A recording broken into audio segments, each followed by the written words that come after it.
I'm Jonny Smith. I'm Richard Porter. And this is Smith & Sniff, a podcast in which two friends talk about cars and many other things. Everybody's talking about K-pop demon hunters.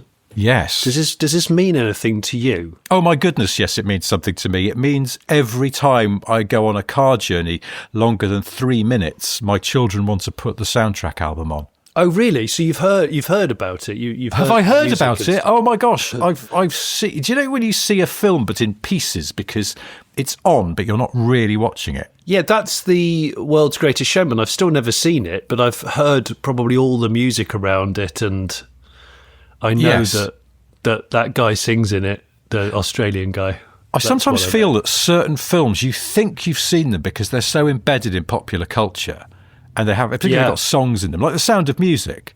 Yes. For years, I sort of thought I had seen The Sound of Music, but I was fairly certain I hadn't. And I finally sat down and watched The Sound of Music and went, oh, I've never seen this film. I just know the songs. It's got more Nazis in it than I was expecting. My mum's got the movie soundtrack to it on 12-inch, and she used to play it quite a lot. And I definitely one day didn't try and scratch it to, like a rap record to make Yeah, honestly, I did do that just to see what would happen, and it was great. I've got to say, actually, I thought The Sound of Music, I could see why it's considered a classic. It is a good film. It's a very well-made film of its time. But if it came out today, though, it'd be the sound off of music, wouldn't it? Would it? Literally the sound of like music. Anyway, K-pop Demon Hunters, yes. I have now sort of seen most of it by sitting down with my kids and watching it when they put it on for like the 19th time. But yeah, the soundtrack, I think I know pretty much all the words to all the songs because we have it on in the car so much. And my wife pointed out the song Soda Pop, one of the more catchy numbers, is in fact a bit smutty. Like lyrically, it's clearly not about an actual can of Fanta. But there's our 8-year-old daughter gleefully singing along, and we're like, let's just let this go. She doesn't need to know. It's bad when pop songs have got a smutty undertone, because quite a few of them do, and have had for years. Bloody hell, that new Sabrina Carpenter album. Oh gosh, I can't put that on in the car when the kids are in the car because it is absolute smut. I know. She might as well have called it Wanking in a Lay-By. I know. Oh, track 3, Veiny Cock. Yeah, that's great. We'll listen to that, kids. It's just, no, Sabrina, calm down. I know, it is. She's definitely using sex to sell. I saw someone on social media say that Sabrina Carpenter, though, is basically Lurleen Lumpkin, the country singer out of an episode of The Simpsons. And if you're familiar with that character, suddenly you go, oh, yeah, she is a bit libidinous country singer. So she's a bit like Nigella Lawson, but singing. Oh, where everything's a little bit innuendous. Everything's innuendous. It gets to the point where you're swamped in it.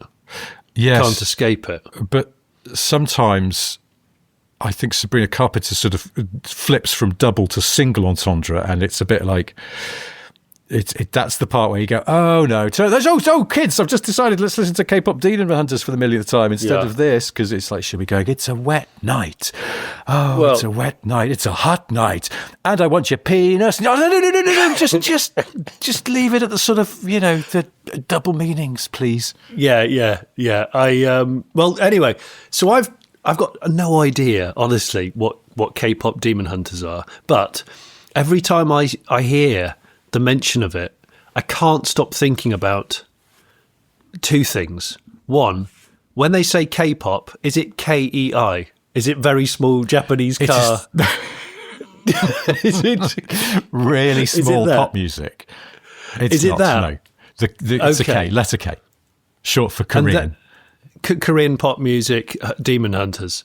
And the other is that when I heard Demon, I keep thinking about Dodges. Yes. I keep thinking about the Dodge Demon, because the Dodge Demon's been around a long time, I think since the 70s. And the current Dodge Demon, or the one just gone by, is the ridiculously powerful Challenger, isn't it? Whenever I think of that car, I just think of of the supercharger just rising and falling. Not that I've driven so one. good. I've watched videos of them, and they're noisy in a fun sort of way. I'm pretty sure the original Demon came out in like 71, and it had to be renamed because of religious criticisms from obviously a lot of Christian groups in America. Yeah, I'm pretty sure it ended up becoming the Dodge Dart Sport. Spoats. Yeah, so it went from demonic to Sport in 3 years. That's quite a step down. Yeah, so I'm wondering, K-pop Dodge Demon Hunters, are they? I'm just wondering whether they're wedded to the economy car or maybe the EV, and they're doing what? Do you remember when people were starting to like park rolling coal trucks in front of EV chargers and Teslas in America a few years back? Yes. Is it this sort of movement where they're hunting the streets for heavy breathing Dodges that don't exit Cars and Coffee events backwards and go through crowds and hedges like the Mustang people do? And they do, when they do hunt them, find them, what do they do? What in the show? What happens? Well, I don't want to spoil it, but Stabbing? like vampire hunters, they're trying to get rid of the demons. You could guess that from the title, though, surely. Yeah, but I mean, like when you get to it's like a bit like when I saw two guys, middle-aged guys, fighting with white shirts on Saturday night. What? Yeah, we're having a family dinner, and I went to a restaurant, and out the window, it just caught my eye as I was talking to people. There were two guys in their 50s with what would have been crisp white shirts on, kind of rolling around on the floor trying to rip one another's shirts off. Was it one of those undignified middle-aged man fights like in that Bridget Jones movie? It was ever so slow, and it made me think I probably didn't watch the preamble to how the ruckus happened, but it's probably one guy was on one side of the road, sort of like shouting and pointing a bit, and the other guy was on the other side of the road shouting and pointing a bit, and then going, "Yeah, you come over here and I'll show you. No, you come over here and I'll do stuff. You better not come over here because I'll do you. Yeah, well, you wouldn't. I bet you wouldn't," or something to that effect. So I was wondering whether Dodge Demon Hunting, do they do something like that where they shout and point for a while and then start throwing spears from a distance, and then they get close and then it all gets quite stabby? I don't know. I'm still stuck on the idea that having a fight in a white shirt, inevitably that's going to get blood on it. No, it's going to get destroyed. They were in a flower bed when I saw them. So I think it was never going to end brilliantly. And I think all the buttons exited the chat as well. When I was a student, I had a mate who had a white shirt, which was, I think it was like Vivienne Westwood or something. He was very proud of this shirt because he'd got it in a sale or something, but it was still a very expensive shirt. Yeah. And so it used to be got out for very special occasions. You know, if he's properly going out on a Saturday night to Ann Club, it'd be like, oh, the shirt's come out. The shirt's out. He was very proud of the shirt. And then the shirt was written off because it got blood on it. But it wasn't even his blood. There had been a skirmish in a club, I think, and he was just an innocent bystander, but somehow, like some bloke with a cut head, managed to sort of tumble into him and get blood on the precious shirt, and that was it. It was ruined. That was it. Sad but times. Surely Viv Westwood would incorporate that into her design. She would. I've just looked this up about the Dodge Dart and Demon. It seems that in 1971...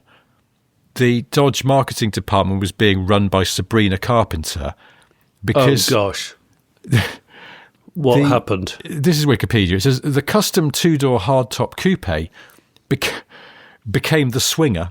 Oh, the Dodge Dart Swinger, yes, the Swinger. Yes. And the standard Swinger became the Swinger Special.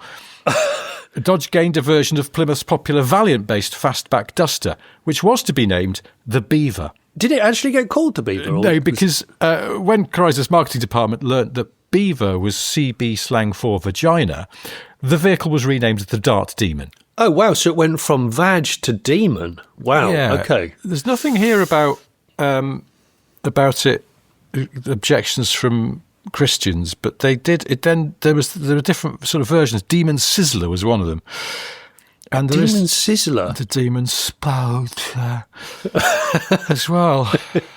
I bet it became I knew about the Swinger. I forgot about the Swinger Special, which is just... It's all a bit double entendre. And of course, then at some point, I don't know when it was first introduced, but until quite recently, Dodge were doing the Charger with the Scat Pack as well, which feels like Sabrina's getting a bit carried away. Sabrina's gone way too mucky. Yeah, way too mucky now. She really just needs to put some bromide in her tea or something. But anyway, before we go too far down some other wormhole, we should probably take a swift swerve into PistonHeads auctions. Oh, as people might know, this podcast is sponsored by our friends at PistonHeads, who now offer online auctions as well as their comprehensive classified section on their website at pistonheads.com. So they ask us every month to pick a car each from an upcoming or current auction and discuss it. And then you can go to pistonheads.com/Smith and Sniff. It takes you to a thread on their forum in which you can discuss which of us has chosen the best car. Have you been sniffing around? There's no Dodge Dart Demons that I can find. No, sadly not. There was a lovely Lotus Exige, which is in a live auction at the moment, which I think falls into your favourite category of cosmetically imperfect but mechanically excellent cars. It's a beautiful blue one. Apparently they're sort of blistering and bubbling on the paint, so it's not like a concourse winning car to look at, but it's had loads of stuff done underneath. So it sounds...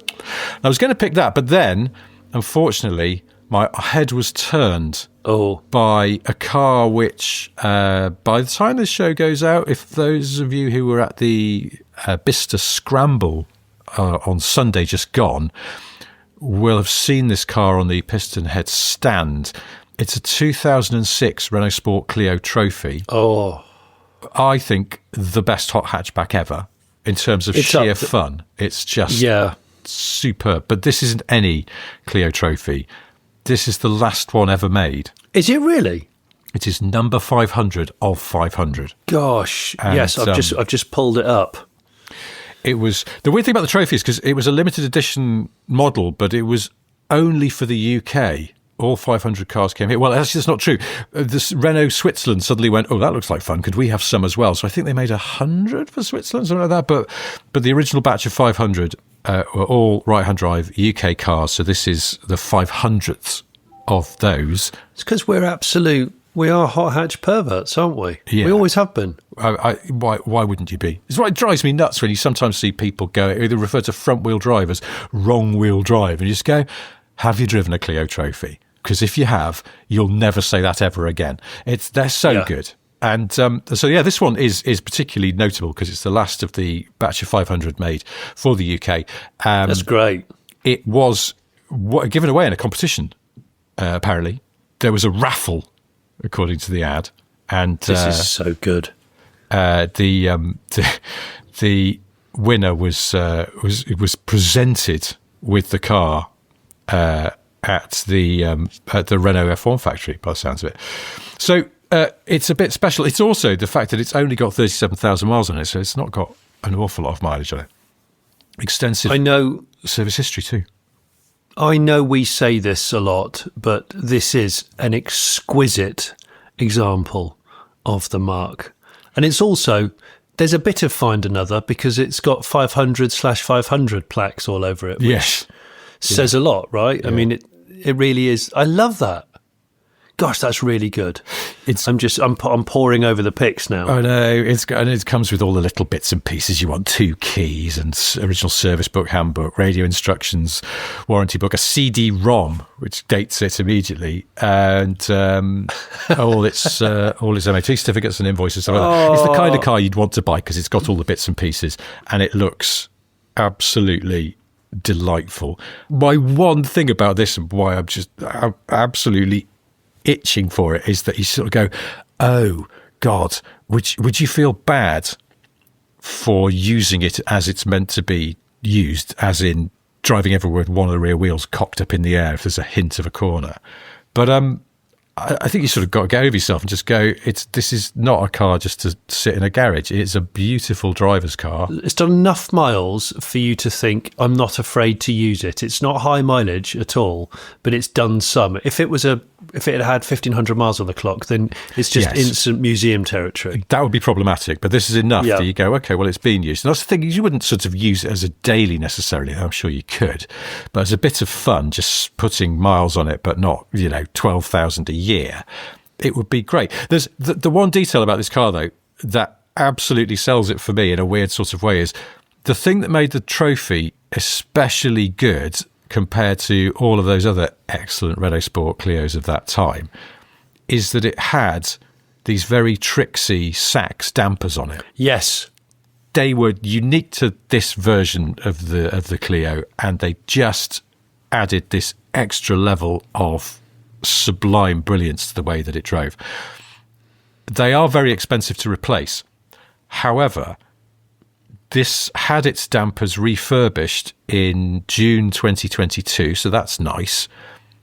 Hasn't done many miles since. Better yet, it comes with a spare set of the correct Sachs dampers. A spare set? Yeah, original and unused set of Sachs front and rear dampers, as well as front bump stops, front springs, and other spares. So this is there to be used.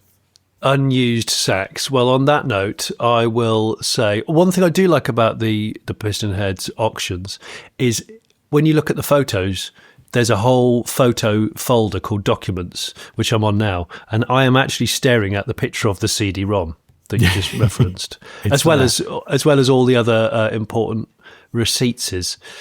Okay, heavy contender, Rich. Not going to lie, that's a difficult one for me to wade in on. So I'd like to draw your attention to, it's a car which actually, if you're listening to this on the Monday, the auction went live just the day before, Sunday. This is a 2001 Ferrari 360 Modena convertible or Spider, Manuel. We have the Spanish gearbox. Now, I'm not a huge Ferrari person, but there's certain Ferraris that I like and I'm more and more attracted to, and especially if they're not red. Yes. And this is not red. This is silver with a blue scuro interior, I believe. Yes. But which translates to dark blue, I think. Am I right in thinking that the 360 was the first of the F1 gearboxes to be first mid-engine Ferrari to use the F1 gearbox? I think it was on the 355 as well. So, was it? Yeah. What this was, I think, was the first. They switched to the aluminium space frame, so it's a lot more rigid, I would say, than a 355. Are you looking at the pictures? Because it's aged really well. It has, and I totally agree aged with really you well about not red Ferraris, and particularly also not tan interior. I love a tan interior, but I like the fact that this isn't, and that silver has got a sort of bluish tinge to it, so it works well with the blue leather seats. I saw this and I almost picked it before I saw the Clio, because initially I was like, oh no, it's the convertible, blah. And I thought, actually, I bet with the manual box, I would go manual cabrio over F1 box coupe. Yes, agree. Which is the old. So the mileage on this car is 28,200. So it's low, and it's obviously a mid-engined V8 3.6. The car is for sale in Taunton in Somerset, which so I could probably get my dad to go and pick it up this afternoon. Although I have to wait for the auction to end, of course, unless I'm going to try some skullduggery.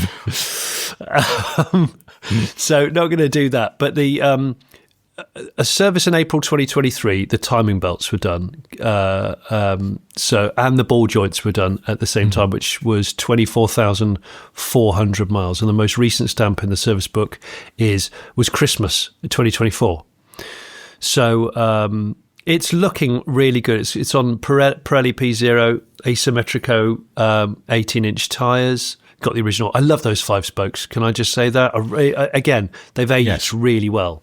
Because they're simple. Them spokeses. I'm simple too, and I think that's why I like it. I'm just looking at the profile shot with the roof down. That is a pretty car, isn't it? That is still a very pretty, very elegant car. What do we think these are worth right now? Because I think 360s are really good value, because luckily my daughter doesn't listen to this podcast, especially because we talk about Sabrina Carpenter doing stuff in lay-bys. But she's really into 360s. I've told you about her car taste before. It's nothing short of exceptional, and she really wants a 360 at some point in her life. And I looked at prices about 2 months ago, it would have been, and you could get a half decent one for like 40. Yes. And I thought, wow, this is the time for the 360, perhaps, especially if you can get a 3-pedal one. Well, what a wonderful thing. It seems to me, just having a cursory look at the PistonHeads classifieds, that the manual definitely, they go for stronger money. So don't know what this will end up going for, but it's a really lovely car. I sort of suddenly, you know, those things where you suddenly realise you need to get over yourself, because my initial sort of like, no, you'd never get a convertible, one of those, and they just go, actually, why not? Why would you not? I'm with you, but I'll sign this one off, because I know that I'm up against stiff competition. That the number plate, which is really cool actually, comes with a car, and it simply says, Richard, yes 360F. So is it yes 360 fuck yeah, or is it just but whatever it is, it just says yes 360, and it comes with a car, and I think it's wonderful, and it's the auction has already started by the time you're listening to this. So cool. Pick your poison. Two very different ways to skin a driving cat, but both equally appealing. So yeah, the Ferrari auction's running now. The Clio auction doesn't start until this coming Thursday, the 9th of October. They both run for a week, so it'd be interesting to see what these cars go for. But in the meantime, if you would like to have your say on which you prefer, then pistonheads.com/Smith and Sniff, or if you'd just like to browse the auctions, it's pistonheads.com/buy/auctions. Spout. We look forward to hearing your thoughts. Now, I've been seeing some man vans around. Right. And I've been meaning to talk to you and the listeners about this. So, you know, MAN, the truck and van. Oh. Or MAN. Yes. Be, yeah. Rather than actual man. I noticed when I was at Silverstone for the auction preview that I did the other week, there was a camper van in the paddock. It must have been a gentleman racing driver. And the logo for MAN or MAN trucks is not a man. Do you know what it is? Is it a fox? Oh, actually, you're making me. But it's the profile of an animal that's definitely not a man. Oh, is that a big dog? I can't work it out. I think, is it a lion? Oh, is it a lion? Is it a lion or a dog? Oh, I think it's a lion. It's a lion. Yeah, I think it's a lion. Is it now? A friend of mine worked for a man, and he always called it MAN. I think it is MAN, but the problem is because there's no dots. But I thought they used to be dots. I think maybe never they dots? did used to be. Well, I think in my head there were dots, but I'm looking at this now and there are no dots. So okay, that's. Did you know that? So that troubles me, because I think to myself, well, hang on, it's called a man van, but the logo is a lion. What's going on? But it's got a mane, so it's a man lion. So yeah, that's man. I feel like a van. Dun, dun, dun, dun, dun, dun. Well, I looked on the MAN website, and did you know that the top spec? You know, you can get BMW individual and that kind of thing. You can get the MAN individual lion series. It's called individual lion. As opposed to what? A 6-pack of lion. I don't know, but all I'm thinking about is there's going to be a real scrum when they release a sort of sexy race truck, because Dave Richards is going to be just waving his cash at them, isn't he? If there was ever an individual lion, you're looking at him, he'd be beating his chest, having just rolled around and had a fight in a flower bed after an awards do. So it's him. And who was the other? There was another motorsport lion, wasn't there? Well, Noel Edmonds is sort of tangentially motorsport related. He'd want in on this action, but then just maybe Barry Gibb would as well, because he's a prominent lion-headed man. Oh yeah, so Noel Edmonds, the other lionhead, but less motorsporty, but still affiliated with vehicles, and was seen recently at the Isle of Man TT. I think he would go for that MAN camper that I saw at Silverstone. In fact, that could have been Noel Edmonds' camper van. I've got no idea. Because he only likes products with lions on the logo, which... Yep. So lion MAN, bars, he only eats lion bars, yes. Yeah. He's got convinced terrible every skin time. He only eats lion bars. Nothing else. He absolutely swears. He swears every bite from a lion bar makes his hair grow a mil. Oh, Peugeots. He could have Peugeots. Oh, of course. What we're talking about. And Peugeot make vans. Yeah. So has he still got an RCZ? Has he stockpiled a few RCZs because he quite liked them? This is claiming here that the Saab logo has got a lion on it, which I suppose it does, doesn't it? But a lion with a crown on it.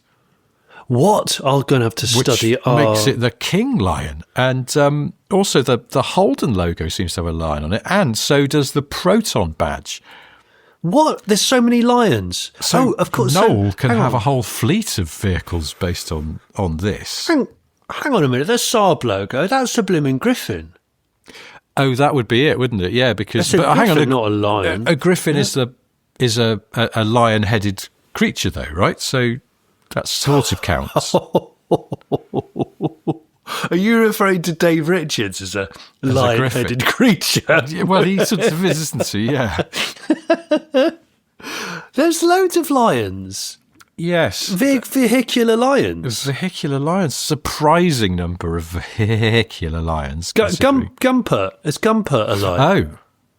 I don't know. I mean, you don't see Gumpers very often. No. So you can't just pop out and find a Gumper bonnet to look at the logo of. Don't think I've ever seen a Gumpert on the road in real life. Oh, I've seen one, but it's been going into an event, so... Okay, well, that sort of counts. Yeah. Yes, the Griffin, which of course is also the Vauxhall logo, is a legendary creature with the body, tail and back legs of a lion and the head and wings of an eagle. Okay, so... Yes, oh, wow. It's lion adjacent. Did you know Carlson, the Saab tuning people... Yeah. Their logo's lion-esque as well. Oh, yeah. Well, I suppose it would be because of the Saab connection. So Dave Richards isn't a griffin because he has the head of a lion. It's almost like he got given the head they didn't need from the lion when they were making a griffin. It's like, this is spare. Repurposed lion head. We've got a lion head and some bits of eagle here that you're welcome to.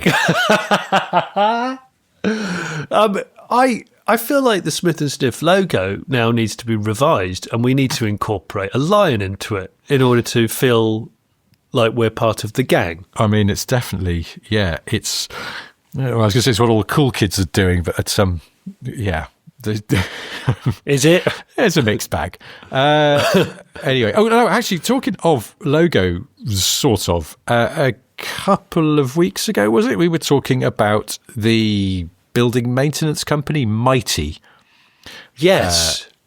Because they use ID Buzz vans, and it always looks to me like they've got one of those comic relief noses on them. Ooh. One of our patrons, Jem Barnard, hello Jem, he said... hey Jem. Fn, by which he means fun. It's a nice back reference. A fact about Mighty... the original company logo in use until 2014 looked suspiciously like the BMW M logo because company founder and CEO David Telling was an enthusiastic petrolhead and hoped that BMW would notice and take legal action. They never did. He hoped that they would. Yeah, that's weird, isn't it? But Jem says he knows this because his father-in-law worked for them. So yeah, that's a mighty fact about those vans. But yeah, and I looked this up, and Jem's absolutely right. In fact, the original Mighty logo is uncannily like the BMW M badge. How strange! But even stranger, I was about to click off the old PistonHeads auction and classified site, but I thought I'd just type in Dodge Dart to see what was going around, and I found not a Dodge Dart Swinger, but I've actually found a real Dodge Charger NASCAR for sale in the classifieds. It's an actual NASCAR. It's yours for £47,000. What? And it's in the UK. It's a real NASCAR. I can't believe that. And also, do this make so many of them that's not a particularly rare thing? So I don't know. It says this is a 2010 Dodge Charger NASCAR ran by Team Penske in the NASCAR COT series, Cars of Tomorrow series, and it was driven in 2007. Running on an 07 Gen 5 chassis. Car number 2 is primarily sponsored by Miller Lite Beer. Look at this. It's got 862 brake horsepower from the 358 cubic inch, the 4-speed dog box. Yeah. And it was featured on Top Gear in 2024 as part of their Tunnel Run series, driven by the Stig, and measured 132 dBs through the tunnel. Yes, because the Top Gear magazine / website they took that tunnel with a road in it. Have you seen that thing? Yes. The sort of straight line testing place. They took a series of cars down there, but I didn't realise they'd done that in NASCAR. How weird. They've done that with a NASCAR. Yeah, very weird. So there you go. It's not on the auction, but it is on the off of the classifieds, which I sometimes lurk. Anyway, Richard. Anyway, guys.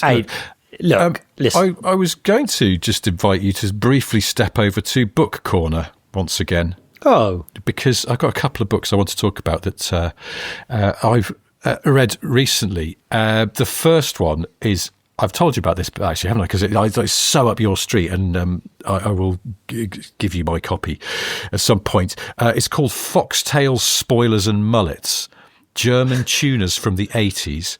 This is an unbelievable piece of work. It is a big hardback book, beautiful quality, and it tells the stories of all of those famous German tuning houses from the 1980s. So it's got Alpina and AMG in there, obviously, and Brabus, but also, Hartger, Irmscher, Kamai, Koenig, Rufer in there. But some of the Schultz and Schnack, some of the ones I'd not even heard of, that did different sort of conversions on all sorts of cars. Every German car mark had a sort of almost pet tuner, I think, at one point in the 80s. Yeah. It is genuinely a staggering piece of research, because the photos, loads of period photos, some of them have 80 spec models in them in swimsuits or tennis whites or you name it. It's so of its time. But so this has been put together by a chap that I know called Christopher Butt, who is a German journalist or design analyst, and I think probably the most well-connected person I've ever met in the car design world.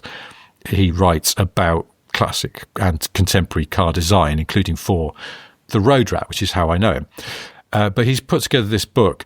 The research and the writing on all of the different tuning houses is fantastic, but then set off by the pictures. It's fabulous. I can't wait to read this. This feels like Christmas is coming early. I know. I was thinking, as soon as Chris told me about it, and then he said, "I'll send you a copy," and I was like, "Oh my god, this is Johnny's Christmas present." If I hadn't already told you about it, but it's not cheap. I should warn you that it's not cheap, but it is. I think if you're interested in this sort of stuff, you would not regret spending the money, because it is a beautifully made book, and it is only printed in limited numbers as well. So they're only doing 1,000 numbered editions of it, so it's a bit special.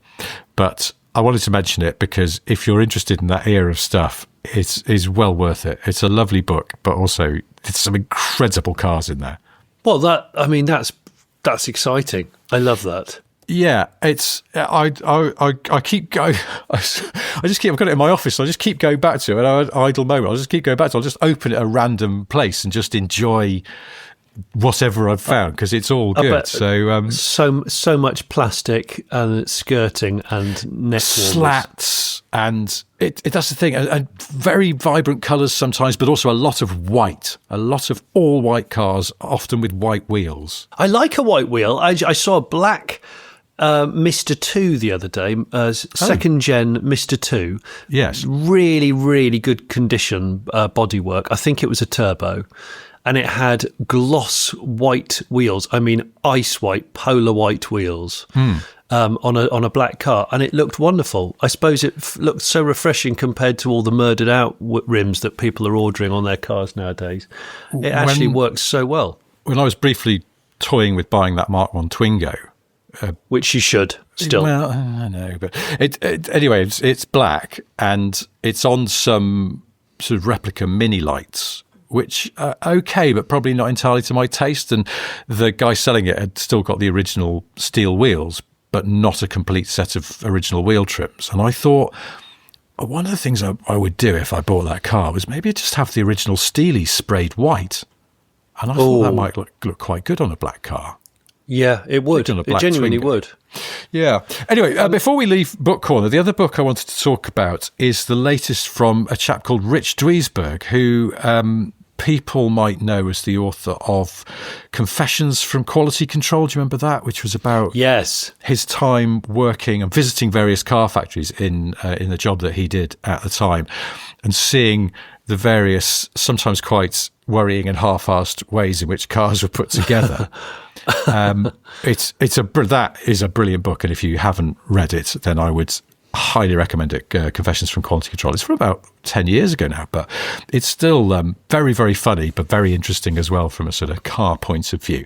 His new book is called Looking for the Real Red Robbo, Militants, Metros and MI5.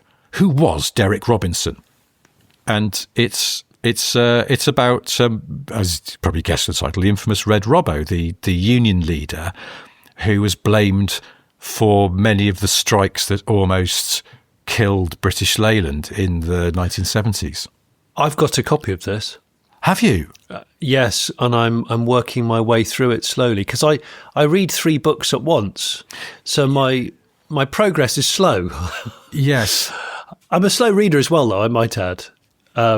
So yeah, I do. It depends because I only ever read in bed, and I climb into bed in a different mood, and I'll pick which book suits my kind of mood. Was that weird? No, it's not. I do that. I quite often have a factual book and a fiction book on the go at the same time, but then sometimes something interesting will pop up and I'll buy that and then want to dive into it as soon as it arrives, and then I'll have 3 books on the go as well, and I sort of annoy myself with that.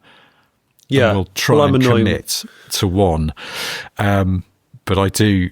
I've got 2 books on the go at the moment. They're just irritating myself with it. Anyway, Richard's his new book is about Derek Robinson, and he's done a ton of research into this. Clearly, found a really interesting archive at Warwick University, amongst other things, and spent some time digging through that. But also went and met with Harold Musgrove, the boss of BL Cars, famously hard-headed man, one of the last of the big dogs from that era who's still alive. Derek Robinson is no longer with us.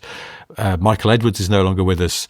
But Harold Musgrove is still around, and spoke to Rich about this book. So Rich has put the work into this to try and get more of a sense of who Derek Robinson was beyond the headlines, which were just sort of at the time all sensational and sort of saying that he was this communist agitator and a troublemaker trying to kill British Leyland.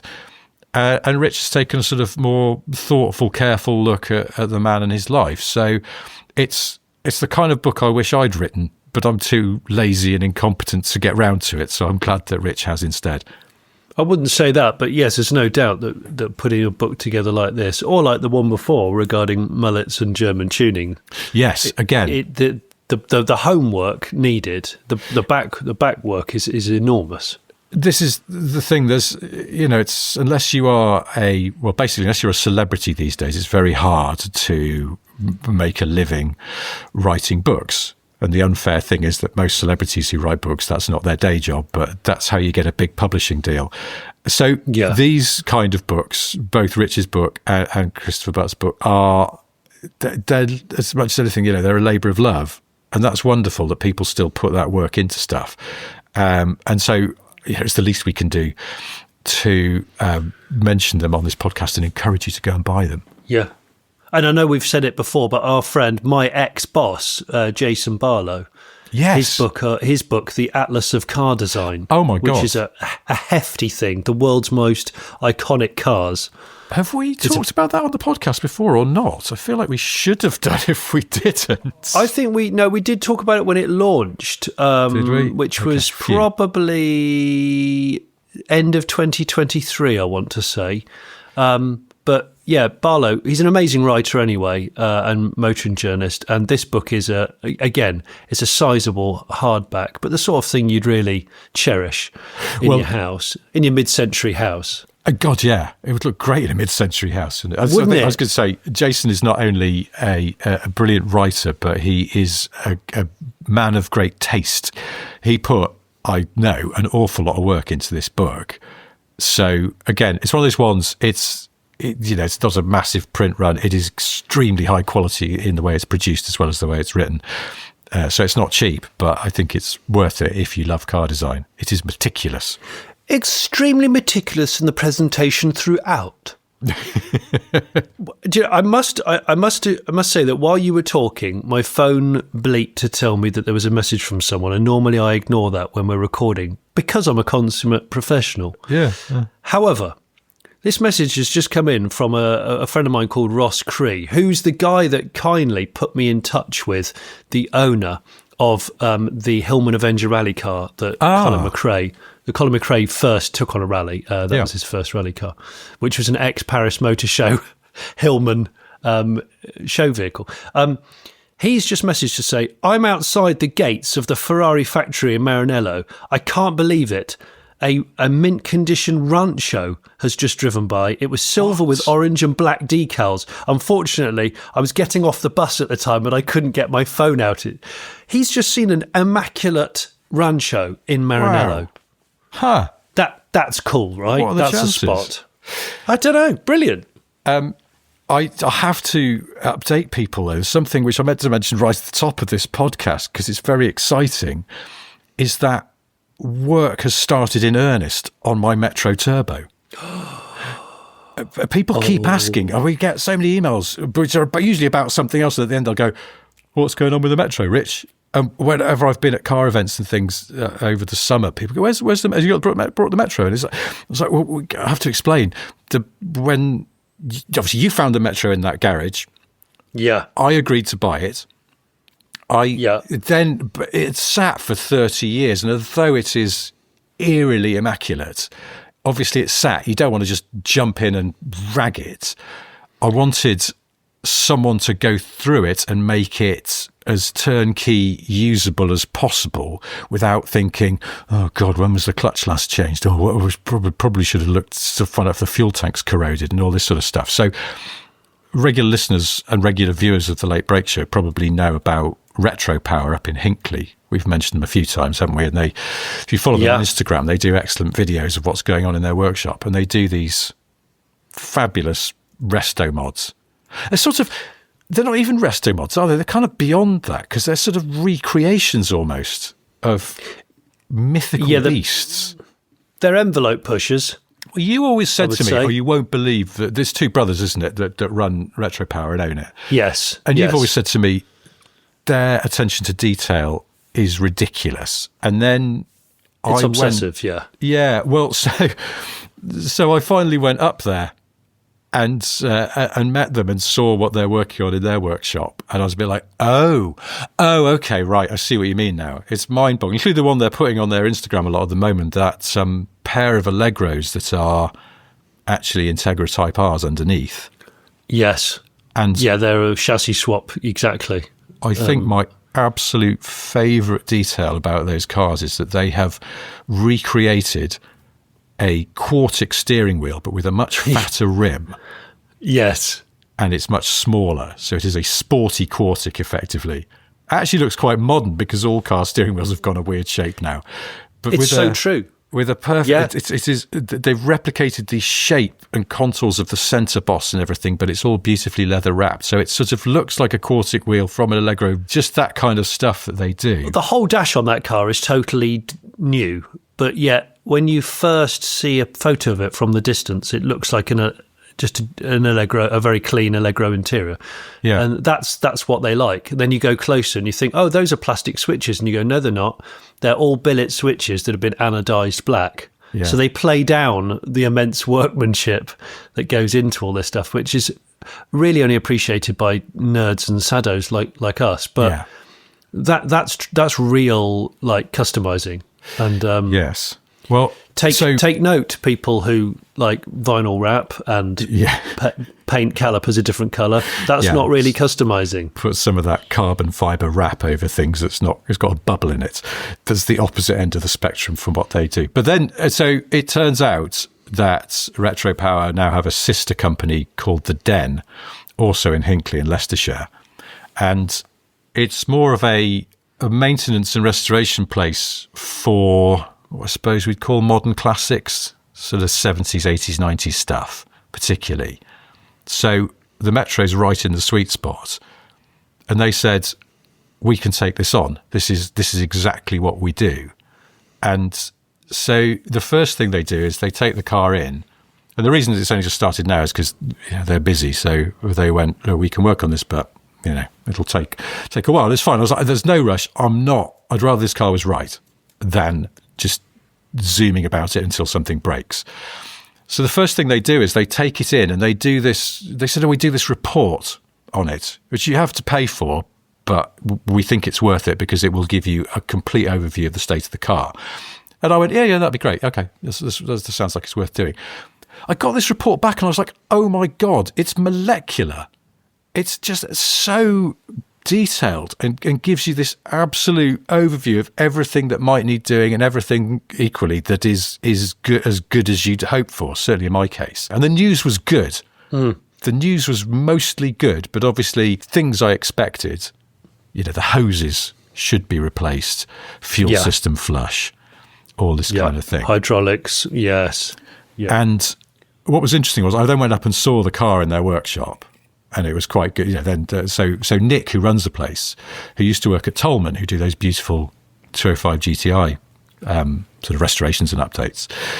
And like Nick was able to show me one of the dampers and he just went, look, this does not damp anymore. And it's all sticky and horrible. So things like that need sorting out.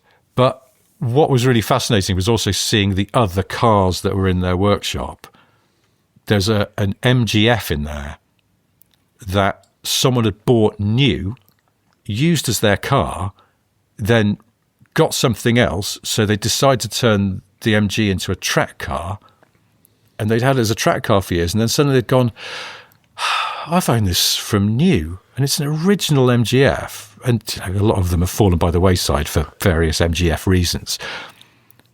So they decide to send it to the Den and have it brought back to the way it was when it was new, but with a few tweaks. So they do re-trimming up there. So this guy had said, look, I want a nice tan leather interior, which wasn't on the car originally, but it's my car. I can do what I damn well like. I would like this to be almost like my dream MGF, but it's my car I've had since new.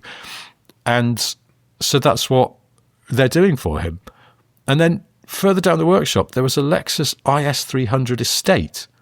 Oh, I like those. I remember driving it when it was new. And this is a really interesting case because, again, someone who'd owned it, I think from new or nearly new, bought it as a dog car, had it, so what, that's got to be 20 odd years old. Oh yeah, early 2000s. So it was getting a bit tired, and this person had looked around at what they could replace it with and then thought really hard about what they actually wanted. And what they wanted was a new IS300 estate. And so since that's not possible, they went to the den and went, could you make this, effectively good as new?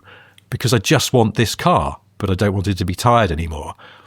And so that's what they're doing for them. And I thought it's really fascinating that these people out there who would rather spend their money on the thing they love than on just getting some new car that maybe they won't bond with and they don't care about. And so the den sort of exists to cater for that need, as well as for people like me who have some sort of modern classic that just needs some sympathetic bringing back to a usable state. So as of last week, I got a message from Nick. He went, right, it's time for the Metro. And so they've been going through it. And because they have this brilliant online system, I get these reports of what's been done today. So it's incredible service. It's incredible. Detail. I should add at this point that I've lost count of the number of people who have DM'd me on Instagram mostly to say, I'm really loving seeing your Allegro nearly finished. And I have to sheepishly say, that's not my Allegro. That's a full resto mod Allegro built by Retropat, and as amazing as they are, the pair of those cars, by the Nat and Cal, the brothers, it's not mine. However, in the not too distant future, hopefully, who knows, Rich? Who knows? My Allegro might be coming to the den. I don't know. Yes. I don't know. The thing that got me really jazzed the other day was just the update. They were doing the thermostat and water pump, replacing them. And I didn't ask for this, but Was Sabrina Carpenter replacing them for you? Yes. So she's drawn a cock and balls on the cylinder block, which I didn't ask for either, but that's Sabrina Carpenter for you. She's smutty. Wow. But yeah, they sent me these pictures of them replacing the thermostat housing, but then while they had it off, they bead blasted it to make it all shiny and nice. And I was like, I didn't know you were going to do that, but that's fantastic. It looks really good now. So that sort of thing. It's still going to take a while because we've got to find some parts. There are a few little bits and pieces that are hard to source, but I've been given through the Metro Pervert community contact details for a chap who, in fact, I've got a ring later today, who might be able to sort me out. And if not, there's a DEFCON 1 option of another person who might be able to help. So I've got to go and source some parts. But in the meantime, yeah, the Metro is up at the den, and they are doing a lovely and extremely careful job on it. So that, because I said to them, look, I don't need it this summer. I wouldn't drive it in the winter probably because I don't want it to, get wet, basically. So as long as it's ready for next year and I can take it to the Pride of Longbridge Festival in April, that's my kind of target. And they were like, okay, that helps us because, then we can just do it right and get it to your liking, ready to enjoy next year. So the Metro is being worked on. For people who keep asking, it's all there. It's safe, it's warm, it's dry, it's in really good hands up at the den. And I'm going to go and see it again soon, just because I like going to see it. I can't wait to see it again because I haven't seen it since I pulled it out of that garage that time on the episode. Yeah, well, if you're popping up there, you'll be able to have a look at it along with whatever else they've got in there. Oh, they had a cappuccino in there which was being restored as well, which made me. Oh, did they? Made me happy. Yeah, a little K car up. A full resto job because they rot terribly, and so this one was being sorted out. And then, but I think they'd had the engine rebuilt and stuff like that because they'd had this notion that's like, I guess that they're catering for people who want things done right, are prepared to pay for that, but also don't have the time to sort of go, I'll find an engine specialist, I'll find a bodywork person. It's just like, right, it's just one-stop shop. Bring it in here, we'll sort it for you. Yes, exactly. That's exactly it. So there we go. More updates when I have them. I forgot to say that the one of the last Late Break Show episodes that went out, where it was a back garden in the UK here, full of American cop cars. Oh yes, it was owned by a chap called John who runs a YouTube channel called Automotive Tales, and John was showing me around this garden. It was they're his brother's cars. Anyway, he's a listener of this podcast for his sins, and he handed me something. He said, "I've got a little present for you and Rich." he was, I think, at a car boot sale, and he found these little. Do you know the little old printing press blocks where you have typesetting letters and numbers? He found, I don't know exactly how, but he has found a British Leyland logo typeset block. Yes. So it's original. I've got it in my hand. I'm tapping it for the purposes of the microphone. And I keep forgetting to give it to you because he gave it to me to give to you. So you can keep it in your, I don't know, your Sabrina Carpenter smut box in your not in your Allegro, in your Metro. And he gave me, again, he must have found a couple of automotive badges. He's got me an immaculate little forward blue oval that's not blue. It's obviously made of brass or something. So I've got a perfect little forwarder stamp, which I'm going to stamp, I don't know, liberally all over my jotter at school, and then write "Spout" underneath. Spout, spoats. So thanks ever so much for that, John. Really appreciate it. I enjoyed that day, despite it being the hottest day of the year. We should wrap this up in a minute, but actually talking of things we've been given, I'm not going to name this listener or read out the letter they sent us, but it was very sweet and very thoughtful, and we appreciate it, particularly because it contained, with the letter, 2 gifts. There's a belt for you, which you haven't got yet. We'll come back to that one. But this listener... Is it a wet belt? No. Yes, so it will fail quite soon, and your trousers will fall down. Sabrina will love it. Regular listeners might remember a few weeks ago we were talking about the very vibrantly coloured original 90s Honda Beat promotional staff jacket from Japan that was on eBay, and that I was thinking of buying, made an offer, was turned down, and decided to pass. This listener bought that jacket and has sent it to us, which was incredibly kind, and they said they wanted to do it just as a thank you for all they've got out of the podcast and how it's got them through some hard times. So, mystery listener, thank you. That was really, really sweet of you, and we really do appreciate it. And I will sport the jacket at a forthcoming live event, I'm sure. Anyway, that's probably enough from us. Before we go, 3 things to tell you. The first is Jonny's engaged in a very strange new project to force the former lead singer of Marillion to wear only brown robes and take a vow of silence under the working title Monkfish. If that's not to your taste, there is... I saw that coming and I still hadn't clocked it. Come on. I thought that one sort of came into view over there. That's not to your taste. There is, of course, the Late Break Show. Apart from the American Cop Cars and Taxi, what else is on there at the moment? Gosh. Can't actually remember. Hang on.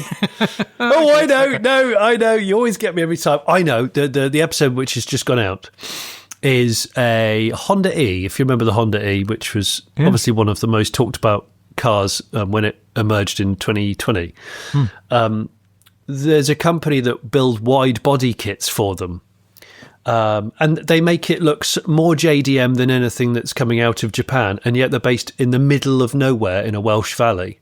Oh. And they're a composites company. They're the same company that do this amazing wide body, who build the Metro 6R4 continuation cars, which are launching very soon with MST. Ooh. And these guys have done not just a wide body kit that you can buy. So I drive one of these wide body Honda E's, but they're also building right at the moment, they're about 2/3 of the way through, a Honda E bodied touring car. So they've stripped a Honda E down and they've bought an ex-British touring car and they've put all of the guts of it underneath a Honda E, and it looks absolutely stunning. Crikey. Stunning, but not electric, obviously it's piston. That. So that's that, mate. That's that.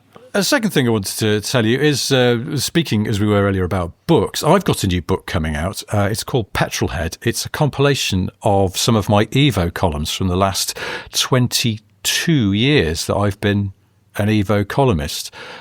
Gosh. So it's coming out later this month. I'll maybe talk about it a bit more next week and give you some more details, but stand by. And the third thing I wanted to share with you is, Skittles, the sweets that Americans always love. Yeah, they called them something else, didn't they? That I can't remember the name, didn't they? No, because I only found this out the other week and I thought it was worth sharing. Skittles were invented in the UK. Oh. I always think of them as being very American, but weirdly, they were invented in the UK by someone who worked with Mars, and they were only invented in 1971 as well. And then in about 1974, they started exporting them to the US, and they were so popular that from 1982 onwards, the Americans started making them for themselves. Well, the fourth thing I wanted to tell you is that my name's Ed Sheeran. You might know me as being a successful musician with a guitar and a little loop pedal drum machine thing, but massive fan of MPVs. They can get my guitars and amps and all of the necessary things, like a massive collection of generic hoodies for my gigs. Trouble is, the only other people I see driving Sheerans now are overnight fishermen, charity road trip people, and that bloke called Nev down the road that's got 8 German Shepherd dogs, and he drives it everywhere fully steamed up. Does he have a near identical brother called Steve Galaxy? Sleeve Galaxy. Or he might also have he's a Spanish cousin called Eduardo Alhambra. Yes, he's called He's very like him too. It's called Alan Hambra. Yeah, that's right. Okay, well, on that, let's bring this to an end. Thank you ever so much for listening. We'll see you on Friday for a Q&A session and back on Monday with a regular show. Until then, goodbye.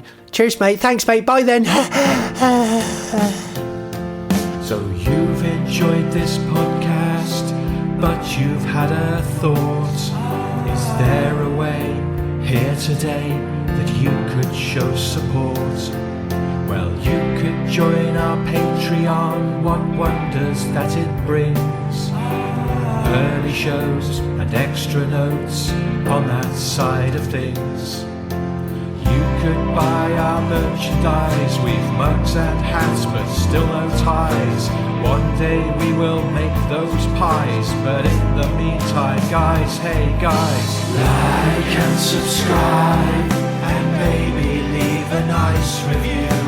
Like and subscribe, we know you know just what to do. Like and subscribe, we don't want to take the piss. Like and subscribe, but we were told to ask for this. Like and subscribe.